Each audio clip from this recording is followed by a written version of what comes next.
So many people made wrong predictions about a 2021 housing price crash. Let me tell you about the real crash. And by the end of this video, you are going to have my concrete housing prediction into 2022.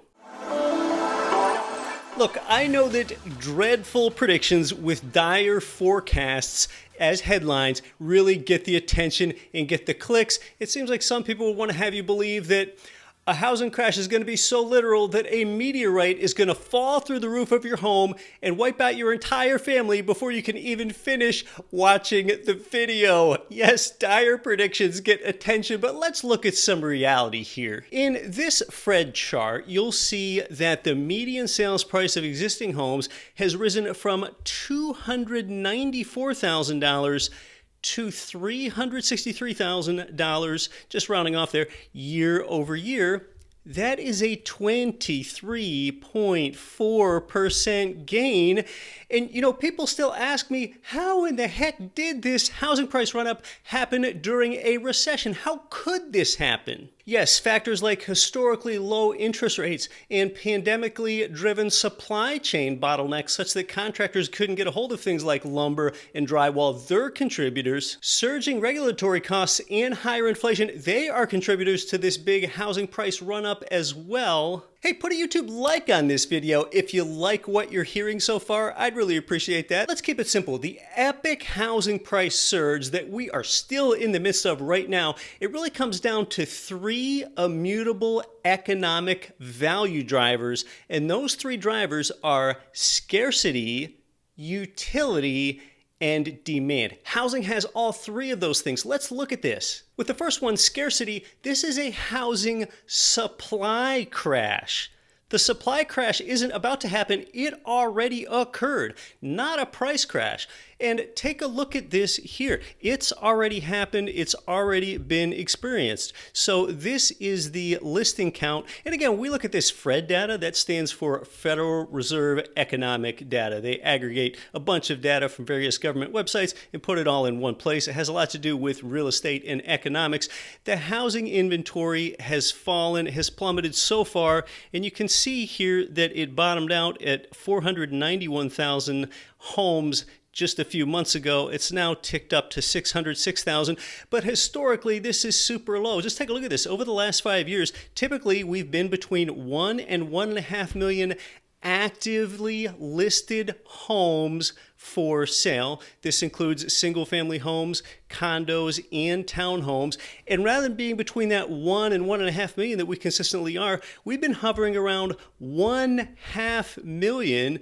To give you some idea about the dearth of supply, the housing supply crash here, America has seen decades of underbuilding. So the number of homes for sale has declined annually since 2014. Yeah, home building slowed. Fewer people want to be a carpenter or a laborer or a framer or a cement mason. That sharp 50 to 60% drop in housing supply, that's the crash. And virtually no economist and no industry expert believes that housing supply is going to meet demand again anytime over the next decade. And we're going to talk about some reasons why, and that plays into the 2022 housing prediction. Earlier this year, the NAR estimated that America is undersupplied by a whopping 6.8 million homes. That's how many more homes we would need for supply to come up and meet demand again. One thing this article doesn't tell you is some really key context. There are about 140 million homes in the United States today, so therefore we need about 5% more homes to bring things back into balance. That is a substantial gap. So that's the first of these three immutable economic drivers of value, scarcity. Let's look at utility and demand. Utility means usefulness. Well, usefulness, wait a second, how could a home possibly get any more useful between the year 2019 and today? I mean, come on, a house, that's already a non-discretionary item. Every person needs this item. I mean, that's part of food, shelter, and safety. That is shelter. Yeah, it actually became more useful in the past couple years. The health crisis meant that soon your home became the very center of your world. So back in 2019, a home is generally where people ate and slept and recreated. But look, by 2021, not only is it those three things, a home is now also where you work and potentially where you work out and where you do your homeschooling with kids that have been more likely to be at home.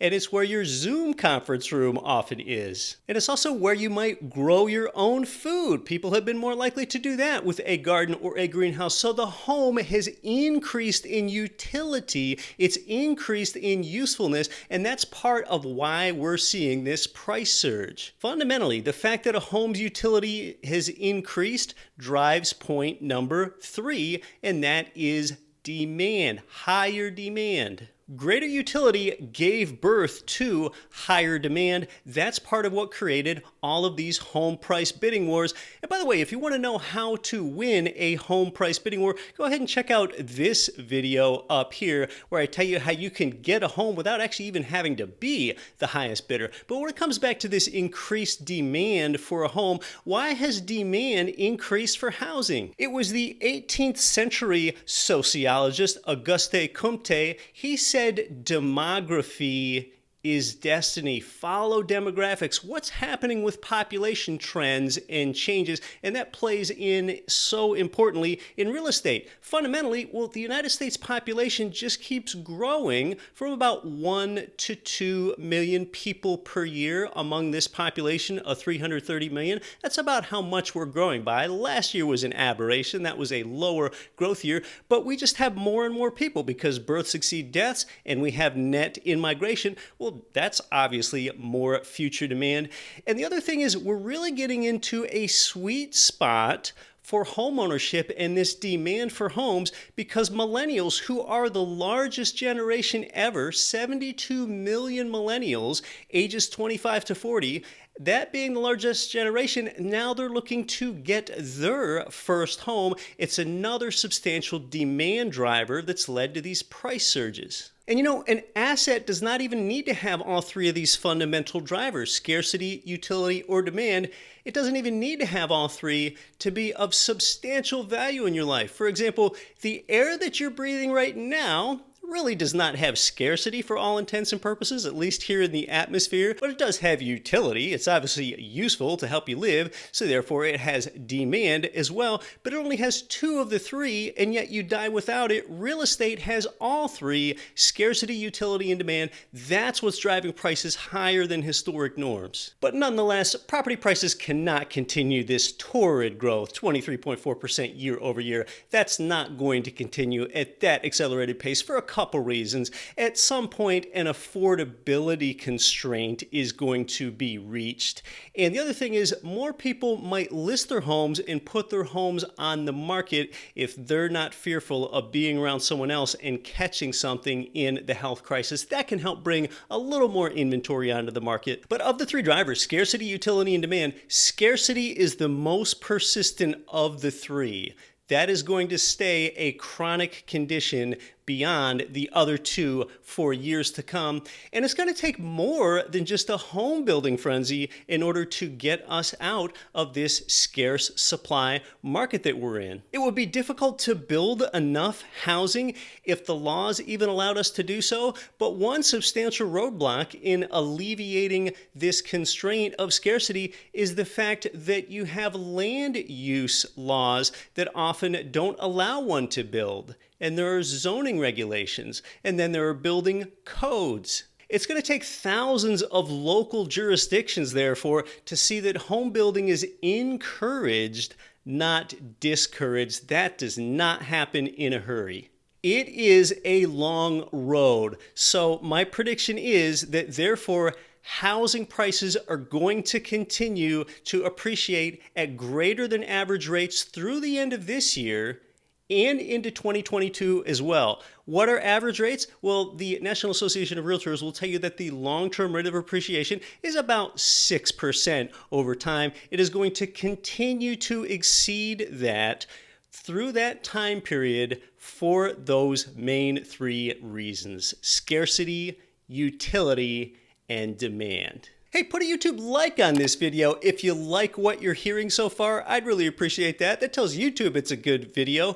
Hey, join me on Monday. Robert Kiyosaki will be here with me on the channel. Yes, the greatest selling financial author of all time and the author of Rich Dad, Poor Dad. It'll be his 4th time back here on the show. What we're going to talk about is we are on the eve of the 50th anniversary of the fiat dollar. What does that really mean? Well, August 15th, 1971, President Richard Nixon removed the dollar from the gold standard. That ushered in a new era of inflation. Robert and I actually aren't too happy about it, and we're really just going to let it fly on Monday with how inflation is actually diminishing your quality of life more than you even thought because dollars are just free floating and they aren't pegged to anything anymore. That's Monday right here on our channel. And on that show, we're probably going to be talking more about money than we will about real estate. Mr. Kiyosaki and I. So if you want to be sure to get that, subscribe here. And when you subscribe, you got to be sure to hit that notification bell.